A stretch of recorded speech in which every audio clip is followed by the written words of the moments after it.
Back to my channel Kamali vlogs Tamil. இன்றைக்கி என்ன video பார்க்க போகிறோன்னு பார்த்தீங்கன்னா, நம்ம பெரம்பூரில் இப்போ வந்து ரெனோவேட் பண்ணி ஓப்பன் பண்ணியிருக்க பார்க் தாங்க பார்க்க வந்திருக்கோம். நாங்கள் வந்த நேரமோ என்னமோ தெரியலங்க, சண்டே டைம் செம்ம க்ரௌடு.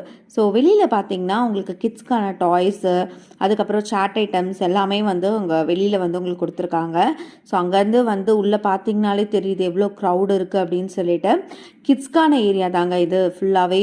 கிட்ஸ்க்காக விளையாடுறதுக்கான நிறைய இது எக்யூப்மெண்ட்ஸ் எல்லாமே இதில் கொடுத்துருக்காங்க. ஸோ அது மட்டும் இல்லாமல் பார்த்தீங்கன்னா, இதில் பார்த்தீங்களா ஆலமரம் அந்த விழுது மாதிரிலாம் இருக்குது. ஸோ அதெல்லாம் தொங்கிட்டுலாம் சில பேர் விளையாடிட்டு இருந்தாங்க. அது அப்படியே வந்துட்டு இந்த பக்கம் பார்த்தீங்க அப்படின்னா யோகா பண்ணுறதுக்கான தனி செக்ஷன்ஸும் கொடுத்துருக்காங்க.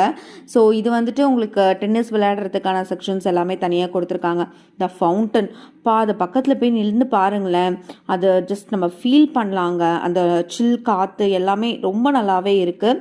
ஸ்கேட்டிங் பண்ணுறதுக்கான இடமும் இதில் வந்து உங்களுக்கு தனியாகவே அதுக்கான ஸ்பேஸ் கொடுத்துருக்காங்க. ஸோ வந்து கிட்ஸ் லேடிஸ் யாராவது ரெஸ்ட் ரூம் யூஸ் பண்ணணுன்னா கூட செப்பரேட்டாக ரெஸ்ட் ரூமும் அதில் இதில் கொடுத்துருக்காங்கங்க. ஸோ அது மட்டும் இல்லாமல் பார்த்தீங்கன்னா இது ஃபுல்லாக அண்டர் சிசிடிவி கண்ட்ரோலில் தான் இருக்குது. ஸோ தனியாக மானிட்டரிங் செக்ஷனுக்குன்னு தனியாக ஒரு ரூமும் வந்து அவைலபிலிட்டி இருக்குங்க. ஸோ இது வந்து ரொம்ப யூனிக்காகவே இருக்குங்க, அந்த மரத்துக்குள்ளே போயிட்டு வர்றது. ஸோ அந்த மாதிரி நிறைய விஷயங்கள் இதில் வந்து கொடுத்துருக்காங்க. ஸோ இந்த மாதிரி ஸ்டாச்சூஸ் வந்து கொடுத்துருக்காங்க. இதில் வந்து அந்த லைட் எஃபெக்ட்டுக்காகவே நிறைய பேர் ஃபோட்டோவும் எடுத்துகிட்டு இருந்தாங்க. ஃபைனலாக பயங்கர க்ரௌட் இருக்கிறதுனால நாங்கள் ஒரு பானிபூரி சாப்பிட்டு முடிச்சிட்டோம். கண்டிப்பாக நீங்கள் விசிட் பண்ணி பார்த்துட்டு கமெண்ட் பண்ணுங்கள். தேங்க்ஸ் ஃபார் வாட்சிங்.